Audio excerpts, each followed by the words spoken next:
எழுந்து அப்படி தொழுகிறார்.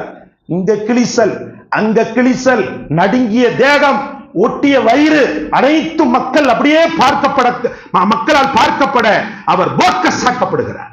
அவர் போக்கஸ் ஆக்கப்படுகிறார். அன்பிற்குரிய அல்லாஹ்வின் பெருமக்களே, தொழுது முடித்த உடனே மக்கள் நெகிழ்ச்சியோடும் மகிழ்ச்சியோடும் அந்த சுரைக்கு தாராளமான முறையில அவர் கேட்கலாம் இல்ல, அவர் கேட்கவே இல்லை.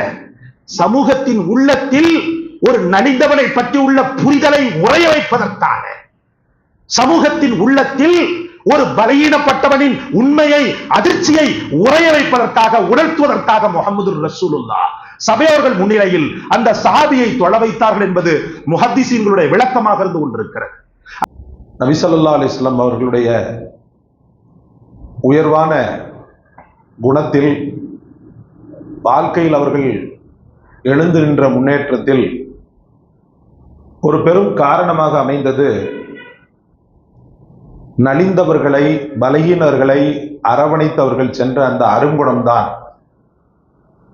வணக்க வழிபாடுகள், அறிவு முதிர்ச்சிய பேச்சு, அறிவு முதிர்ந்த பேச்சு, வீராவாசம் மிக்க பேச்சு, அல்லது போர்க்களத்தில் தனி ஒரு மனிதனாக போராடிய அந்த ஒரு போர் குணம், இந்த குணங்களை எல்லாம் தாண்டி பெருமானார் ஸல்லல்லாஹு அலைஹி வஸல்லம் அவர்களை வெற்றி பெறச் செய்தது நலிந்த மக்களின் மீது ரசூல் ஸல்லல்லாஹு அலைஹி வஸல்லம் அவர்கள் காட்டிய அரவணைப்பும் அன்பும் தான் சகோதரர்களே.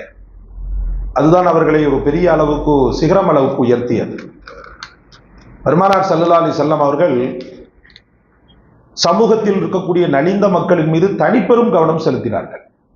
அவங்களுடைய முழு கவனம் எல்லாம் பலகீனமான மக்களை பலப்படுத்துவது அப்படின்றதுல தான் இருந்துச்சு சகோதரர்களே. சையதுனா பிலால் ரலியல்லாஹு, ஒரு ஹபஷி, பிறரால் ஏளன பொருளுக்கு ஆளாக்கப்பட்டவர், அவரால் அல்ஹம்துலில்லாஹ் ஒரு காலகட்டத்திற்கு மேல எழுந்திருக்கவே முடியல அப்படின்ற மாதிரி ஒரு சூழ்நிலை வரும்போது முஹம்மது ரசூலுல்லாஹி ஸல்லல்லாஹு அலைஹி வஸல்லம் அவர்கள் அவரை விடுவிக்க காரணமாக இருந்ததும், அவர்கள் விடுவிக்கப்பட்டு அதற்கு பிறகு பெருமானார் ஸல்லல்லாஹு அலைஹி வஸல்லம் அவர் மீது எவ்வளவு பெரிய போக்கஸ் வைத்திருந்தாங்கன்னு சொன்னா, மற்ற சஹாபியர்களுக்கு கொடுக்காத ஒரு மாபெரும் அந்தஸ்தை படைத்தவருடைய தொழுகைக்காக முதலாக இந்த உலகத்தில் அழைத்தவர் ஹஜரத் பிலால். இன்றைக்கு நம்முடைய பிள்ளைகளுக்கு பிலால் என்று பெயரிடுகிறோமே, அவர் மீதுள்ள முஹப்பத்தில் தானே. அந்த முஹப்பத்தை சமூக அரங்கத்தில் கொண்டு வருவதற்கு பெருமுயற்சியாக இருந்தவர்கள், காரணமாக இருந்தவர்கள் முஹம்மது ரசூலுல்லாஹி ஸல்லல்லாஹு அலைஹி வஸல்லம். எந்த அளவுக்கு பிலால் ரலியல்லாஹுடைய அந்த முஹப்பத் நெஞ்சத்தில், சமூகத்தின் நெஞ்சத்தில் தாக்கத்தை ஏற்படுத்தியது. அப்துர் ரஹ்மான் இப்னு அவுஃப், மதீனா நகரத்திலேயே மிகச்சிறந்த செல்வந்தர், அந்த அப்துர் ரஹ்மான் இப்னு அவுஃப் ரலியல்லாஹு அவர்கள் தன்னுடைய சகோதரியையே பிலால் ரலியல்லாஹுக்கு திருமணம் முடித்து தன்னுடைய மச்சானாக அவரை சுவீகரித்துக் கொண்ட ஒரு அற்புத சம்பவமும் ஹஜ்ரத் பிலால் ரலியல்லாஹுடைய வாழ்க்கையில் நடந்தது. காரணம் என்னண்டா, எளியவர்களை நேசிக்கக்கூடிய விஷயத்தில், எளியவர்களை நேசிக்கக்கூடிய விஷயத்தில் முஹம்மது ரசூலுல்லாஹ் சஹாபாக்களுக்கு கொடுத்த அந்த டானிக் இருக்குது பாருங்க, அந்த அருமருந்து வேலை செய்து ஆக குறைந்த நிலையில் இருந்த ஹஜ்ரத் பிலாலை தன் சகோதரிக்கு திருமணம் முடித்த கோடீஸ்வரராக அவரை திகழ வைத்தது. சகோதரர்களே, பெருமானார் ஸல்லல்லாஹு அலைஹி வஸல்லம் அவர்கள் ரொம்பவுமே எளியவர்களுடைய விஷயத்தில் கண்ணுங்கருத்துள்ளவர்கள். அபிசீனியாவில் இருந்து ஹிஜ்ரத் செய்து வந்த அந்த மக்களை பெருமானார் ஸல்லல்லாஹு அலைஹி வஸல்லம் அவர்கள் உரையாடல் செய்யும் போது அந்த மக்களிடத்துல, நீங்க ஹிஜ்ரத்துக்காக போனீங்க இல்லையா அபிசீனியா, ஃபர்ஸ்ட் ஹிஜ்ரத் அதுதான். அங்க அந்த எத்தியோப்பிய மக்கள்கிட்ட கேட்டாங்க, அங்க எதையாவது வித்தியாசமான நிகழ்ச்சி எதுவும் பார்த்ததுண்டான்னு சொல்லிட்டு கேட்டாங்க. உங்க மனசை தொடுற மாதிரி ஏதாவது இருந்தா சொல்லுங்களப்பான்னு சொல்லிட்டு உரையாடினாங்க. அப்பதான் ஒரு சஹாபி சொன்னார், யா ரசூலல்லாஹ், நாங்கள் குழுமமாக சென்று கொண்டிருக்கும் போது ஒரு பெண்மணி, ஒரு கிறிஸ்தவ வயோதிக பெண்மணியை நாங்கள் பார்த்தோம். அந்த கிறிஸ்தவ வயோதிக பெண்மணி தலையில் ஒரு பானையில் எதையோ ஒரு வானகத்தை கொண்டு சென்று கொண்டிருந்தார். அப்போது பின்னாடியே வந்த வாலிபன் ஒருவன் என்ன செய்தான்டா, அந்த பானையை வேகமாக அவளை பெடரில் அப்படியே அடித்து அவளை தலை குப்புற விழ வைச்சான். அவன் ஓரளவுக்கு செல்வந்தன் மாதிரி தெரிந்தது. அந்த அம்மா அப்படியே போய் விழுந்தாங்க. விழுந்த உடனேயே பானையும் உடைந்தது, அவர் முகமும் காயமானது. அப்படியே எழுச்சி அப்படி ரத்தத்தை தொடச்சிட்டு அந்த வாலிபனை பார்த்தாங்க. பார்த்துட்டு என்ன செஞ்சாங்கன்னு சொன்னா, சௌஃப தஅலம், நீ விரைவில் அறிவ, நாளை மறுமை நாள்ல எல்லா தரப்பு மக்களையும் தன் பக்கத்தில் இருக்க வைத்து கேள்வி கேட்கக்கூடிய ரப்புல் ஆலமீன் அந்த ரப்புடைய விஷயத்தில் ரப்பு உன்னுடைய விஷயத்தில் என்ன செய்வான்றதை இன்ஷா அல்லாஹ் நீ என்ன செய்வ, விரைவில் அறிவ என்று சொல்லி ஒரு வார்த்தையில் வேதனை கலந்த ஒரு வார்த்தை சாபத்தை விட்டாங்க. அப்போ நாங்கள் எல்லாம் அதை ஒரு ஆச்சரியமாக பார்த்தோம். உடனே பெருமானார் ஸல்லல்லாஹு அலைஹி வஸல்லம் அவர்கள் சொன்னாங்க, கது சதக்கத், நிச்சயமாக அந்த அம்மா உண்மையே சொன்னாங்கன்றாங்க. திரும்பவும் சொன்னாங்க, கது சதக்கத், நிச்சயமாக அவர் உண்மையே சொன்னார். அறிந்து கொள்ளுங்கள், சமூகத்தில் பலவீனப்பட்டவர்களை அடக்க துடிக்கின்ற ஒவ்வொருவரும் நாசத்திற்குரியவர். சமூகத்தில் பலவீனப்பட்டவர்களை அடக்க துடிக்கின்ற ஒரு அநியாயக்காரனை தடுத்து நிறுத்தாத ஒரு சமூகமும் அல்லாஹ்வுடைய கோபத்திற்கும் அவனுடைய புறக்கணிப்புக்கும் காரணமாக அமையும் என்று பெருமானார் ஸல்லல்லாஹு அலைஹி வஸல்லம் அந்த மக்களுக்கு சொன்னாங்க. அப்ப அன்பிற்குரிய அல்லாஹ்வின் பெருமக்களே, முஹம்மது ரசூலுல்லாஹ்வுடைய முழு போக்கஸ் நிலைகளில் ரொம்ப தாழ்நிலை உள்ள, பொருளாதாரத்தில் ரொம்பவும் பின்தங்கிய நிலையில் உள்ள, முகவரியற்ற அந்த மக்களை தான் தேடிக்கொண்டிருந்தது. முகமது ரசூலுல்லாஹ் பெரிய ராஜாக்களை எல்லாம் தேடல, எங்க பணக்காரன் வர்றான்னு சொல்லிட்டு பார்க்கல. முழுக்க முழுக்க முழுக்க முகமது ரசூலுல்லாவுக்கு ஏழைகள் மீதுதான் அதிகமான போக்கஸ் இருந்தது. உலக பிரசித்தி பெற்ற ஹதீஸ் இது. பெருமானார் ஸல்லல்லாஹு அலைஹி வஸல்லம் அவர்கள் சஹாபாக்கள் தொழுது முடித்துட்டு வெளியே போன உடனே ஒரு அம்மா வந்து என்ன செய்வாங்கன்னு சொன்னா, பள்ளியை சுத்தப்படுத்துவாங்க. அது உங்களுக்கு தெரியும். பள்ளியை சுத்தப்படுத்தி கொண்டிருப்பாங்க, முழுமையான முறையில சுத்தப்படுத்திட்டு வெளியே போயிடுவாங்க. அதுக்கு அவங்க எந்த கூலியும் வாங்கல, யார்கிட்ட எந்த பிச்சையும் கேட்கல. இந்த சூழ்நிலையில சிறிது காலங்கள் அந்த அம்மா வருவது தடையாக ஆயினது. கேட்கிறாங்க, அந்த அம்மா வரலையே என்ன அப்படின்னு சொல்லிட்டு கேட்கிறாங்க. அந்த அம்மா திடீர்னு வராம போயிட்டாங்களே என்னன்னு சொல்லிட்டு கேட்கிறாங்க. அப்பதான் சொல்லப்பட்டுச்சு, அந்த அம்மா கொஞ்சம் உடம்பு சரியில்லை யா ரசூலல்லாஹ் அப்படின்னு சொல்லிட்டு. எந்த அளவுக்குன்னு சொன்னா, அந்த அம்மாவுக்கு மரணம் வரக்கூடிய அளவுக்கு அவருக்கு ரொம்பவுமே நோய் தீவிரமடைந்து விட்டது என்று சொல்லப்பட்டது. அப்ப பெருமானார் ஸல்லல்லாஹு அலைஹி வஸல்லம், ஏதாவது அப்படி ஒரு இதுன்னா என்கிட்ட சொல்லிக்கிறங்க, பாவம் ரொம்ப முடியாம இருக்கிறாங்களான்னு சொல்லி கேட்கறாங்க. ஆமா ரொம்பவுமே முடியாம இருக்கிறாங்க, அப்படி ஏதாவது நான் சொல்லிக்கிறங்கப்பான்னு சொல்லி சொல்றாங்க. காலங்கள் கொஞ்சம் நாட்கள் உருண்டோடுகிறது. அந்த அம்மா இரவுல வஃபாத் ஆகிறாங்க. இரவுல வஃபாத்தான உடனே சஹாபாக்கள் இரவுல போய் ரசூலுல்லாஹி ஸல்லல்லாஹு அலைஹி வஸல்லம் போய் ஏன் சொல்லணும், தவிர சொல்லக்கூடிய அளவுக்கு அந்த பொம்பளை ஒன்றும் பெரிய ஆளு ஒன்றும் இல்லையே அப்படின்னு அவங்களுக்குள்ளாக ஒரு இமேஜினேஷன் செய்து கொண்டு சொல்லாமலே இருந்து விடுகிறார்கள். பெருமானார் ஸல்லல்லாஹு அலைஹி வஸல்லம் அடுத்த நாளோ அல்லது ஒரு 2-3 நாட்களுக்கு பிறகோ அந்த அம்மாவுடைய விஷயமா நான் கேட்டனே அப்படின்னு சொல்லிட்டு கேட்கிறாங்க. அப்பதான் சஹாபாக்கள் சொன்னாங்க, யா ரசூலல்லாஹ் அது மாத்தத், அந்த அம்மா இறந்துட்டாங்கன்னு சொல்லி சொல்லப்படுது. திடீர்னு ஆயிடுச்சு பெருமானார் ஸல்லல்லாஹு அலைஹி வஸல்லம். என்னமோ தன்னுடைய சகோதரி, தன்னுடைய தாய், தன் மகள் இறந்ததை போன்று ஒரு மனிதன் இருப்பான் இல்லையா, அந்த மாதிரி என்ன செய்யறாங்கன்னு சொன்னா அப்படியே முகம் அப்படியே மாறியது.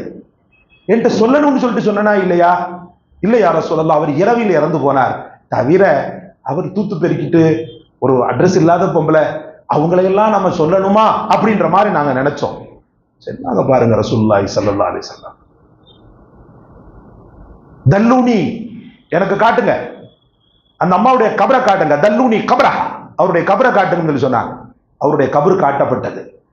அங்க போய் என்ன செஞ்சாங்கன்னு சொன்னா, என்னமோ ராஜாதி ராஜாக்களுக்கு, மன்னாதி மன்னர்களுக்கு, உலகத்தில் பிரசித்தி பெற்ற பணக்காரர்களுக்கு, வல்லமைப்படுத்தவர்களுக்கெல்லாம் கிடைக்கப்பெறாத ஆகப்பெரிய சிறப்பு, கூட்டி பெருக்கி சுத்தப்படுத்தக்கூடிய ஒரு பலகீனம் அவருக்கு கிடைத்தது. முஹம்மது ரசூலுல்லாஹ் அந்த பெண்மணியுடைய கபரிலேயே நின்று கொண்டு அவருக்காக மன்னிப்பு கேட்டு காயிப் ஜனாசா தொழுதாங்க. ஒரு உலக பிரசித்தி பெற்ற ஹதீஸ் இது. அப்ப அன்பு சகோதரர்களை நீங்கள் விளங்கிக் கொள்ள வேண்டும், தன்னுடைய வாழ்க்கையில நலிந்த மக்களின் மீது கரிசனை கொண்டவன் மட்டுமே இந்த உலகத்திலும் போற்றப்படுகிறான், மறு உலகத்திலும் போற்றப்படுகிறான். எத்தனையோ செல்வந்தர்கள் இந்த உலகத்தில் வாழ்ந்து மறைந்தனர், எல்லோருடைய பேரும் இந்த உலகத்தில் தெரிகிறதா? கர்ம வீரர் காமராஜரை சொல்லும் போது அனைத்து தரப்பு மக்களும் நெகிழ்ச்சியோடும் மகிழ்ச்சியோடும் பார்க்கிறோமே. அவருடைய எளிமையும் ஏழைகளை அனுசரித்து போனதும் கல்வி பிச்சை அவர் மூலமாக அளிக்கப்பட்டதும் தான். இந்த தமிழகத்தில் எத்தனையோ அரசியல் தலைவர்கள் தோன்றினாலும் அவரை பற்றி மக்கள் பேசும்போது, அவரை பற்றி மக்களிடத்தில் பேசும்போது மக்களின் உள்ளத்தில் ராஜசிம்மாசனமிட்டு அவர் அமர்ந்திருக்கக்கூடிய ஒரு சூழலை நாம் பார்க்கிறோம். அன்பிற்குரிய அல்லாஹ்வின் பெருமக்களே, முஹம்மது ரசூலுல்லாஹி ஸல்லல்லாஹு அலைஹி வஸல்லம் அவர்கள் நான் சொன்னதற்கொப்ப எல்லா மக்களின் மீதும் தனிப்பட்ட கவனம் செலுத்தியவர்கள். அதைவிட மேலாக, மற்றவர்களை விட மேலாக நலிந்த மக்கள் மீது கவனம் செலுத்தியவர்கள். மதீனாவுக்கு வந்துட்டாங்க ரசூலுல்லாஹ். மதீனாவுக்கு வந்த உடனே இறுதி நபியை பார்க்கறதுக்கு கூட்டமான கூட்டம். அப்பதான் வந்திருக்கிறாங்க, ஹிஜ்ரத் மக்கால இருந்து மதீனாவுக்கு வந்திருக்கிறாங்க. கூட்டமான கூட்டம். தலா அல் பத்ரு அலைனா அப்படின்லாம் பைத்துக்கள் பாடப்படுகிறது. எங்களுக்கு மத்தியில ஒரு பௌர்ணமி வந்து விட்டது, நிலவு வந்து பிறந்திருக்கிறது அப்படின்றலாம் உங்களுக்கு தெரியும். நிறைய பேர் வந்து ஹிப்பத் கொடுத்தாங்க, அன்பளிப்பு கொடுத்தாங்க. யா ரசூலல்லாஹ், இது நான் உங்களுக்காக கொண்டு வந்தோம் விலை உயர்ந்த ஐட்டமா வருது. பெருமானார் ஸல்லல்லாஹு அலைஹி வஸல்லம் மகிழ்வோடு என்ன செய்யறாங்கண்டா வாங்கி கொள்றாங்க. அது அன்பளிப்புகள் அல்லவா, அன்பளிப்புகளை வாங்கி கொள்வாங்க, சதகாக்களை வாங்க மாட்டாங்க, அன்பளிப்புகளை வாங்கி கொள்றாங்க. வாங்கி கொள்ளும் போது எல்லாம் முடிந்தது. எல்லாம் முடிந்து பெருமானார் ஸல்லல்லாஹு அலைஹி வஸல்லம் ஒரு இடத்துல மகிழ்ச்சியோடு அமர்ந்திருக்கும் போது ஒரு பெண்மணி வருகிறார், கையில் குழந்தை. அவர் சொல்கிறார், யா ரசூலல்லாஹ், இன்ன ரிஜாலம் வன் நிசாஅன், இந்த மதீனா, மதீனால உள்ள அன்சாரிய பெண்களும் அன்சாரிய ஆண்களும் பெரிய பெரிய பொருட்களை எல்லாம் உங்களுக்கு தந்தாங்க, ஹிப்பத்து கொடுத்தாங்க. ஆனால் லா அஜிது, நான் உங்களுக்கு ஹிப்பத்தை கொடுக்கிற அளவுக்கு எதுவுமே என்கிட்ட கிடையாது. நான் ஒரு இளவயது விதவை, உம்மு சுலைம், ஹஜ்ரத் உம்மு சுலைம் ரலியல்லாஹு அன்ஹா. நான் ஒரு இளவயது விதவை, என்னிடத்தில் நானும் கொடுக்க வேண்டும் என்று ஒரு பிரியத்தோடு நான் வந்திருக்கிறேன். ஏதோ என்னுடைய மகன், சின்ன மகன், ஒரு 8 வயசு இருக்கும்னு நினைக்கிறேன், குழந்தை அல்ல, அது வேற சம்பவம். 8 வயசு இருக்கும். அந்த 8 வயசு மகனை என்ன செய்யறாங்கன்னா ஒப்படைக்கிறாங்க. இதோ அனஸ். உம்மு சுலைம் சொல்றாங்க, இந்த அனஸை நீங்கள் ஹாதிமாக பயன்படுத்திக் கொள்ளுங்கள், என்ன வேலை கொடுத்தாலும் என் குழந்தை செய்யும், இதை நான் உங்களுக்காக அல்லாஹ்வின் பாதையில் ஹிப்பத்தாக தருகிறேன். உடனே அந்த பெண்மணிய அத்தனை பேர் கொடுத்த அந்த அன்பளிப்பை விட அவர் கொடுத்த அந்த அன்பளிப்பு உயிர்ப்பானது, ஆழமானது, அர்த்தபுஷ்டியானது என்பதை முஹம்மது ரசூலுல்லாஹ் விளங்கி கொண்டு அகமகிழ்வோடு அந்த குழந்தையை ஏற்றுக்கொண்டாங்க. 10 வருட காலங்கள் ஹஜ்ரத் அனஸ் ரலியல்லாஹு பெருமானார் அவர்களுக்கு ஒரு ஹாதிமாக, ஒரு பணியாளராக இருந்தார். ஒரு நாள் கூட, அவர் சொல்றார், புகாரில வருது, ஒரு நாள் கூட இதை ஏன் இப்படி செஞ்ச, அது நீ இப்படி பண்ணிருக்க வேண்டியதானே என்று சொல்லி பெருமானார் என்னை கடிந்து கொண்டதும் கிடையாது, என்னை அடித்ததும் கிடையாது. ஏன் முகம் லேசாக ஒரு மாதிரி கடுகெடுத்து கூட என்னை முஹம்மது ரசூலுல்லாஹ் பார்த்தது கிடையாது. அல்லாஹு அக்பர். அனஸ் ரலியல்லாஹு எப்பேற்பட்ட வாழ்க்கையை வாழ்ந்தாங்க, ரசூலுடைய துஆ பரக்கத்தை பெற்று 90க்கும் மேல் அவர் வாழ்ந்தார். வயசு 90 தாண்டியும் அவர் வாழ்ந்தார் அப்படின்றது சரித்திரம். அன்பிற்குரிய அல்லாஹ்வின் பெருமக்களே, அவர் மூலமாக நிறைய ஒரு பிரயோஜனத்தை இந்த உலகம் தருவதற்கு, உலகம் பெறுவதற்கு பெருமானார் ஸல்லல்லாஹு அலைஹி வஸல்லம் அவருக்காக செய்த துஆ காரணமாக இருந்தது என்பது அனைவரும் தெரிந்த விஷயம். ஒரு நலிந்தவரை போக்கஸ் பண்ணி காட்டுறதுல, ஒரு நலிந்தவருக்கு உரிய அங்கீகாரம் கொடுப்பதுல முஹம்மது ரசூலுல்லாஹ்வுக்கு விஞ்சியது யாருமே கிடையாது. ஒரு முறை குத்பா நடந்து கொண்டிருக்கிறது, மிம்பர் படியில் ஏறினார்கள் என்பதும் ஹதீஸில் இருக்கிறது, அல்லது ஆரம்பிப்பதற்கு முன்பு, குத்பாவை ஆரம்பிப்பதற்கு முன்பு என்றும் ஹதீஸ் வருகிறது. குத்பாவை ஆரம்பிச்சுட்டாங்க அப்படின்னு ஹதீஸ் வருது. அப்படி நடந்துகிட்டு இருக்கக்கூடிய நேரத்துல ஷுரைக் அப்படின்ற ஒரு தோழர் ஒருவர் உள்ள வர்றார். ஷுரைக் பார்ப்பதற்கு ரொம்பவுமே பரிதாபமான கோலம். ஷுரைக் பார்ப்பதற்கு கிழிந்த ஆடையோடு, தேகம் ஒடிசலான தேகத்தோடு, பார்ப்பதற்கே ஈரக்குல துடிக்கிற மாதிரி ஒரு ஏழ்மை நிலை சஹாபி ஷுரைக் உள்ளே நுழைகிறார். உள்ளே நுழைந்த உடனே பெருமானார் ஸல்லல்லாஹு அலைஹி வஸல்லம் குத்பால இருக்கிறாங்க. பெருமானார் அவர் வந்து உட்கார்ந்துட்டார். உட்கார்ந்த உடனே பெருமானார் ஸல்லல்லாஹு அலைஹி வஸல்லம் என்ன பண்ணாங்க தெரியுமா? குத்பாவை நிறுத்திட்டாங்க. நிறுத்திட்டு யா ஷுரைக் ஸல்லி அப்படின்னாங்க.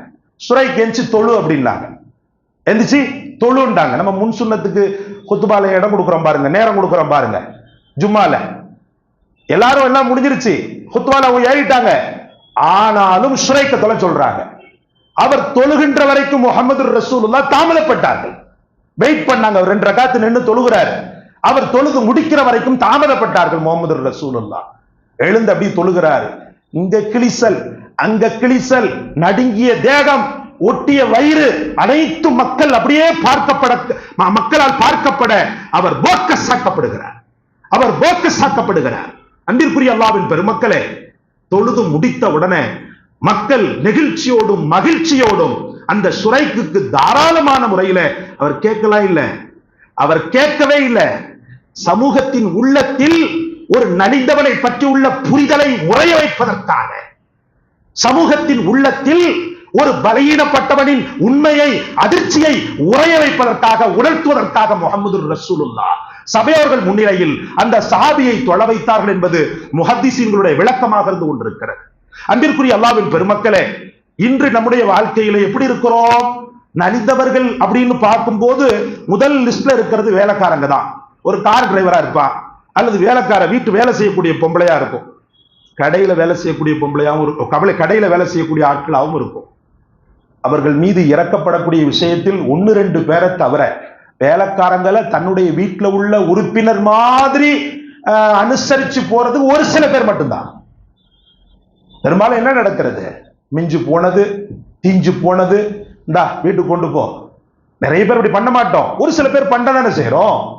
கடையில அவனை உட்கார கூட விடுறது இல்லை. டேய், உட்கார்றதுக்கு அங்க கடையில சேர்த்துருக்குது, கஸ்டமர் வரும்போது அட்டன் பண்ணும் இல்ல, அந்த நேரத்துல கஸ்டமர் இல்ல, கால் வலிக்குதுன்னு உட்கார்ந்த அந்த இரக்கம் ஜீவ காருண்யம் இல்லாமல் போய்விட்டதே சகோதரர்களே. எப்பேற்பட்ட மார்க்கத்தின் தூணில், முஹம்மது ரசூலுல்லாஹ் என்ற தூணின் வழித்தோன்றலாக நாம் வந்திருக்கிறோம்.